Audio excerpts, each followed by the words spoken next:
look away from the train wreck. You can blame it on the tech or the disrespect. Before you play, better button check. Button check. What is up, Butt Check family? Welcome back to it again. A beautiful day, a beautiful weekend of buttons that need to be checked. Thank y'all for tuning in one more time. As always, chapters down below if you guys want to skip around. And of course, that sub button right there on the race to 100K. Appreciate the massive love as always. It's the weekend. We done made it, man. Time to kick back and relax and check these damn buttons. We got so many damn stories. I'm trying to pack all. We might go actually today and tomorrow, like back to back. So either way, let's check these buttons. Without further ado, let's go. All right, now into them first set of the NRS community being fed up from all the negativity of buttons that need to be checked. Okay, so we are no stranger, obviously, to the trash talk, the dumpster fire, I should say, that is MK1. Now, that's not me just starting off talking shit about MK1. I mean, from the social discourse that's going on Twitter and other social media platforms, right? It's been a lot.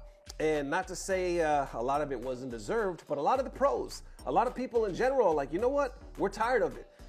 It's so easy to dump on this game. How about we back this game and speak some positivity? Maybe we could turn this thing around. But you got other sides saying, no, it's not our fault. It's on the devs. It's on NRS or it's on WB.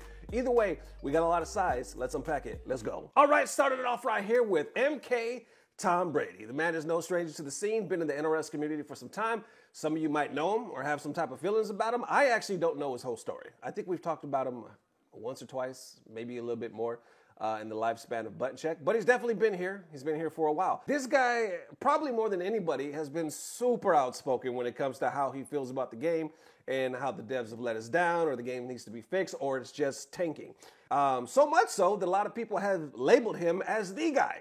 And anytime they talking shit back, it's usually aimed towards him. But anyway, let's start it off right here. This is just a couple of tweets. So Tom posted this the other day saying, MK1 community, you say you're tired of people dunking on your game, then do something about it. If you're gonna sit home and stay showing up is a waste of time and money, and stop blaming everybody else and realize that you are the problem. Do something about it or shut up. And of course, there's a lot more replies and tweets and other people feeling some type of way, but we're just covering the highlights right now.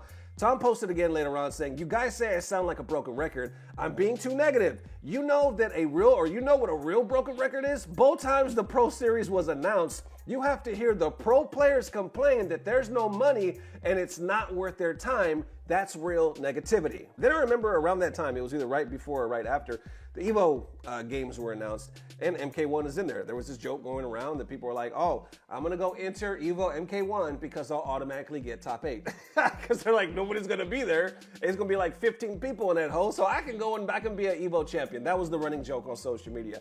You can see the memes right here saying bringing MK1 to EVO like this. You see they're hauling the dead body. And it continues. So others saying, signing up for MK1 and getting free EVO top 6 because there's nobody else there. Or fighting game player who signs up for MK1 so they can tell others they've made top 16 at EVO. And it continues on. Now, this is one of the first tweets right here. We actually talked about this in a previous video with the leak, when the EVO roster got leaked. Fighting Games Daily, their information down below as well, saying another leak from a reliable source. Amazingly, a total sum of 15 people will be competing in Mortal Kombat. Now, we also talked about in that previous video how some people didn't like it. They were like, yo, you're a credible news source. You shouldn't be leading the charge and talking shit about the game because you're going to cause other people to talk shit about the game. I think even Sonic Fox said that. Fighting Games Daily responded saying, it's not my fault.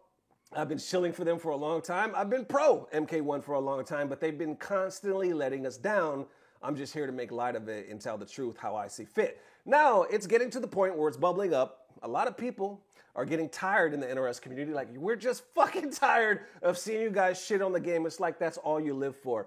Others like Stacy right here saying, no amount of internet chatter will ever make me hate Mortal Kombat. I'm sorry. Continuing on right here with Evan saying, if MK1 really is at EVO, remember that it's okay to be negative to a company who is treating their game and player base badly, but it's not cool to hate on the competitive scene for a game. The tournament players are just trying to compete like everybody else. They have no power. Then down below, he says, I'm perhaps one of the world's strongest MK1 haters, but let's not be dicks to the players who are going to do their best and keep their scene alive. Almost every fighting game series series has gone through this same thing in one way or another. And I even see Tweety right here saying, I appreciate every viewer I'm getting on the Marvel Rivals journey, but I also hate when people come in and use me playing a different game to bash MK. I still like MK a lot, and I think MK1 is good. If I didn't, I'd be making content bashing it on YouTube. And even Ketchup right here posting saying, I had a lot of hate today because I dared to say I was happy MK1 was at EVO.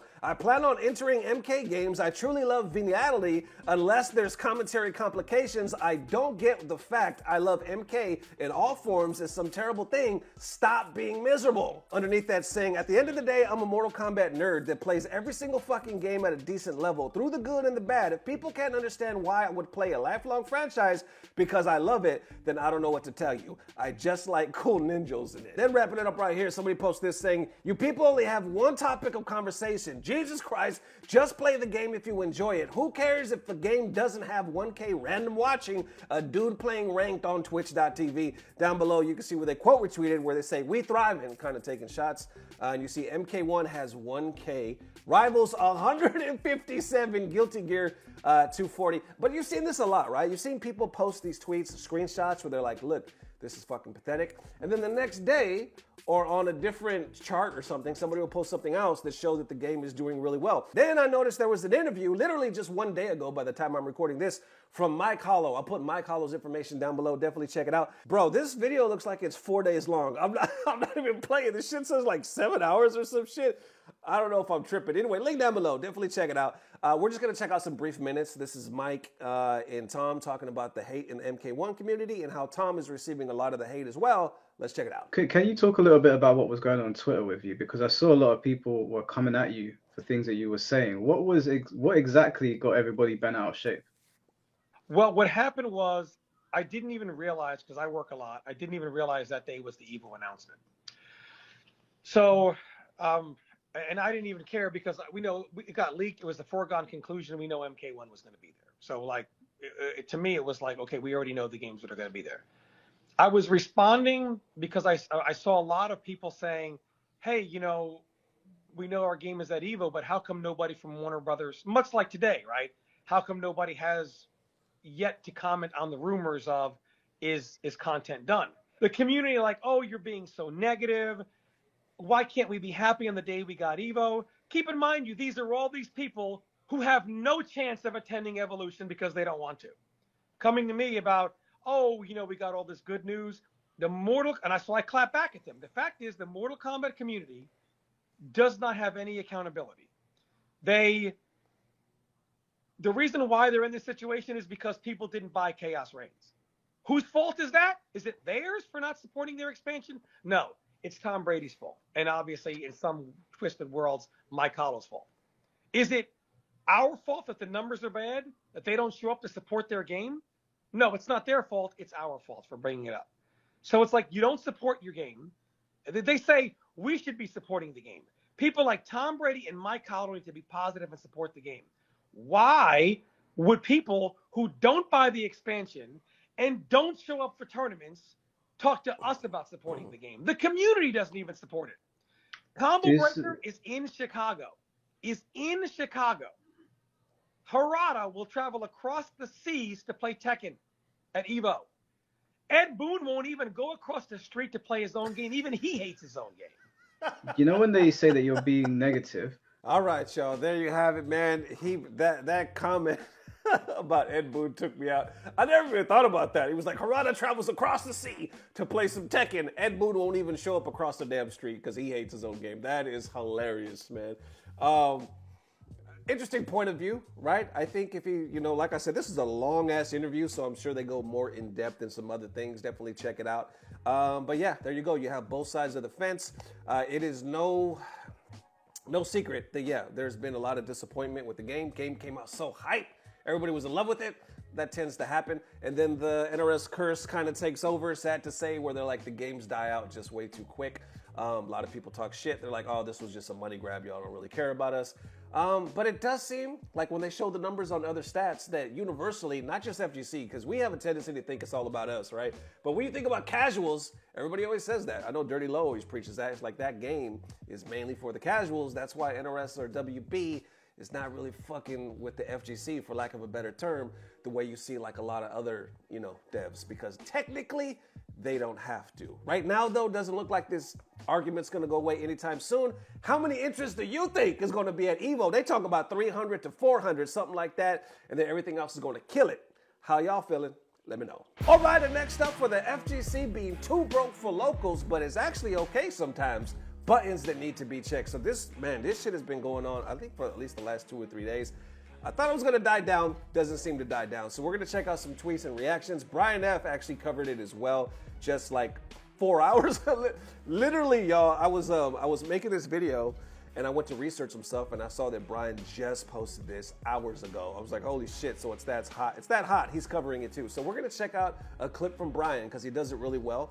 And then we'll continue on from there. All right, so this is the initial tweet that kind of set it off. Somebody right here posted this saying, if you're wondering why your local scene is dying and you're charging $15 a week, that is the problem. If you aren't a top/high level player, you are essentially throwing that money away every week, and that financial burden on a player is huge. It turns so many people off. There was a lot of replies, a lot of people getting mad. Some people agree, but I think what's going viral right now is people talking the shit like $15 is not a lot of money. You need to get a job. If that's hindering you, you have a lot bigger problems in life, right? A lot of people along that same train of thought, like, this is bullshit. We're grown-ups. How could we not afford $15 a week? But then you got other people that actually came out with some pretty intriguing, like some pretty deep-ass testimony showing like, no. It actually does matter. Yohozi dropped a really personal story here, which I'll share, which I think touches on the other side of like the viewpoint of, oh, you don't have $15 to spare to support your community. Yohozi says, the reaction to this $15 tweet is generally pissing me off. I have a story for you. Oh, this is a good clip, y'all. Check out this clip. It actually goes really deep. Yohozi says, the reaction to this $15 tweet is generally pissing me off. I have a story for you. 13 years ago, I was bordering on homelessness, doing 14 hours a day in the art studio, working my part-time job, and playing fighting games in my free time. Even though the power may have been out at my apartment, I always remember being able to go to my local. I had friends pick me up, or I'd take the bus. I went without eating sometimes to afford to play, but I went because the FGC was home. It was part of who I was. I have a distinct memory of going to my local, and we went to McDonald's after. I couldn't afford anything. I had food stamps, food at home, and I couldn't buy food, and a player noticed I was like 110 pounds and bought food for me. I don't even know what that dude's name was. The house game sessions and the locals healed me. It gave me just enough joy to work for a better future. The FGC took care of me, man, emotionally, spiritually, physically. When I see people post shit like, if you can't afford $15 for a venue fee, you have bigger problems, you forget who we are. We are a community, and that includes the broke motherfuckers among us. Sometimes fighting games is the only thing people have in life. Understand that. I get that TO's got to eat. They charge. $15 a head is fine. We do not ever imply someone is too broke to be a member of the FGC because they cannot afford it. As always, shoutouts to Tong Never Sleeps for building the community that helped take care of me for so many years. Really personal story from Yohozi, who is now, successful, both competitor in fighting games and working on 2XKO now. All right, so what do y'all think about that? I think the part obviously that hit the most when they were saying, I see people post shit like, if you can't afford $15 for a venue fee, you have bigger problems. You forget who we are. We are a community, and that includes broke motherfuckers among us. Sometimes fighting games is the only thing people have in life. Understand that. Facts. That's true. Because let's be real, a lot of us are older. We're in our later 30s or 40s, and we're grown-ups. We have like retirement funds and savings and yada yada. So you look at shit like that, like, why are we making excuses? But let's be real, at one point or another, especially if we might be newbies into the FGC, or hey, even maybe now, we don't know how the fucking economy is going to work or what personal matters are happening in people's lives. You might not have the money, and the shit's going through like your kids or the bills or something like that. So I think that's a fair point. I'm not going to lie. Originally, I was looking at the $15 argument like, I don't know if that's a good leg to stand on, or a good hill to die on. I really don't. It's $15 fucking dollars. But then after further review and then hearing Yohozi's testimony, I was like, nah, that's a good point, because it's true. Shit, I've been there. There was times where I lived in my fucking car, like real talk. And I think a lot of why locals are dying, and I'll end it on this, it's not so much like everybody's support your locals, but there's two things I think. One, I think it's not the $15, it's not the money, it's more so the time. Brian F. even makes a statement like that in this video, right? For me, I literally now have zero time to do anything. I don't get to hang out with my friends. I don't really get to do anything but hang out with my family that lives here. I have 4 kids. So when I have any free time that I literally have to carve out of my day, and then I'll be like behind on work that day, I go with them. Like, it absolutely has to count. It absolutely has to be a fucking home run. I'm like, this, I have to spend it. And every now and then I'll take, obviously, a vacation with the wifey or something like that. But y'all, it's that crucial. And it's not just us content creators, but it's y'all too. People that are working full time and putting your kids through college or in, raising families or whatever. You're busy. And I think before, when we were younger and locals were thriving, Street Fighter 4 or whatever, maybe even Street Fighter 5, we were in different periods of our lives. All this whole generation of us is moved on. We simply don't have the time. So now the newbies, I don't know if they even really know the importance of locals or really care, because let's be real, at the same time, fucking online, whatever, got so much more better.